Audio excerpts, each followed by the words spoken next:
एक लड़की जिसके 3 पति की चाहत थी। मजेदार कहानी। बहुत समय पहले स्पेन की मुख्य भूमि पर एक धनी व्यापारी रहता था।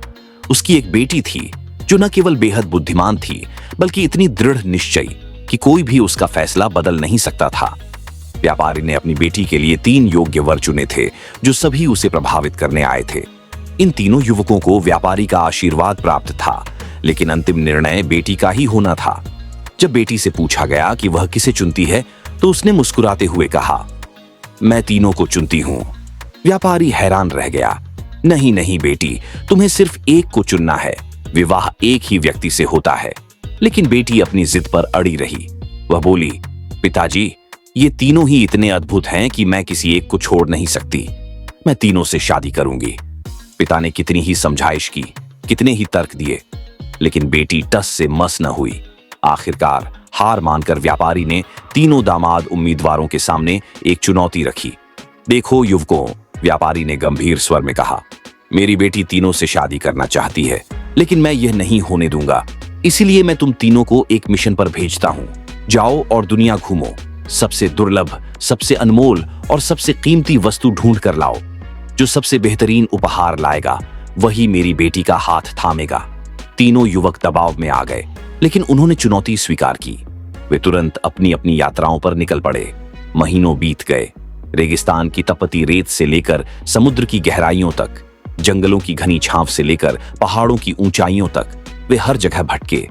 कई बार लगा कि ऐसा कुछ ढूंढना असंभव है, लेकिन उनकी दृढ़ता ने उन्हें हार नहीं मानने दी। हर एक ने सोचा, यह उपहार इतना अनोखा होना चाहिए कि बेटी का दिल जीत ले। पहला युवक रेगिस्तान में भटक रहा था। सूरज की चिलचिलाती धूप में प्यास से व्याकुल वह एक रेत के टीले के पास पहुंचा। वहां एक बूढ़ा आदमी ऊंट पर सवार होकर आया। उसके पास एक चमकदार आईना था।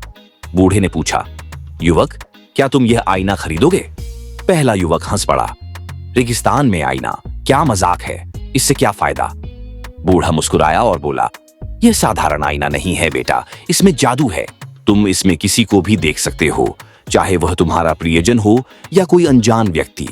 दूरी कोई मायने नहीं रखती। दुनिया के किसी भी कोने में हो, बस नाम लो और चेहरा दिख जाएगा। युवक की आंखें चमक उठीं। वाह, ये तो परफेक्ट उपहार है। मेरी प्रियतमा को इससे कितना मजा आएगा। वह दुनिया भर के लोगों को देख सकेगी। उसने तुरंत आईना खरीद लिया और उत्साह से आगे बढ़ा।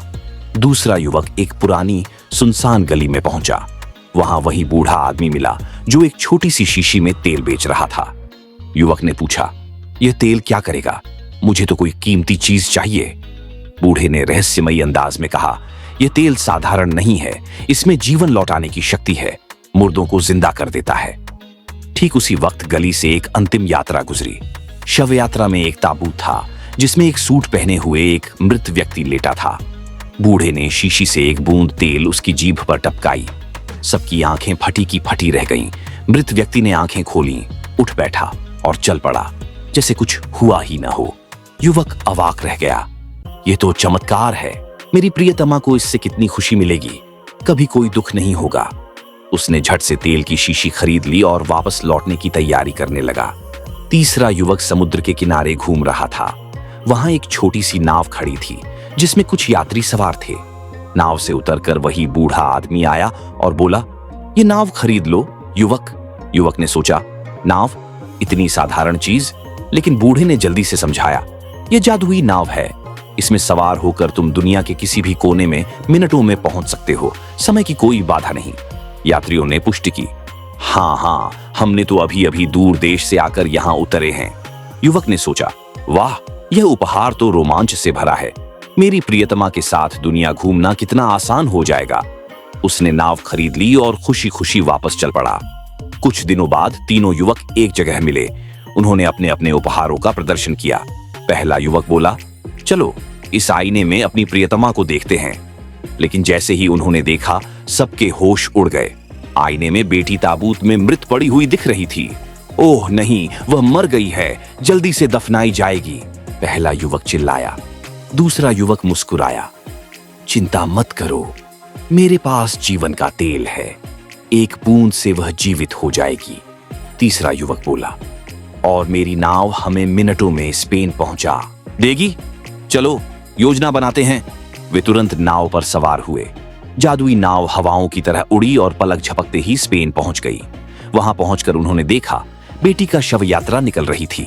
दूसरा युवक ने तेल की बूंद उसके मुंह में डाली। अचानक बेटी ने आंखें खोली, सांस ली और उठ बैठी। चारों ओर खुशी की लहर दौड़ गई। लोग चमत्कार चिल्लाने लगे। व्यापारी अपनी बेटी को जीवित देखकर रो पड़ा। उसने बेटी को सब कुछ बताया, कैसे तीनों युवकों ने मिलकर उसकी जान बचाई। आईने से पता चला तेल से जीवन लौटा और नाव से समय पर पहुंचे। बेटी ताबूत से उठी, अपने पिता की ओर देखकर चमकती आंखों से बोली, देखा पिताजी, यही कारण है कि मैं तीनों से शादी करूंगी। अकेला कोई नहीं कर पाता, लेकिन साथ में ये तीनों कितने पूर्ण हैं, अब तो मान जाओ। व्यापारी हंस पड़ा और बोला, ठीक है बेटी, तुम्हारी जिद जीत गई, लेकिन याद रखना जीवन में टीम वर्क ही सबसे बड़ा जादू है। और इस तरह कहानी एक मजेदार मोड़ पर खत्म हुई, जहां बेटी की बुद्धिमत्ता और तीनों युवकों की एकजुटता ने सबको खुश कर दिया। क्या पता स्पेन में आज भी ऐसी जादुई कहानियां घूमती हों।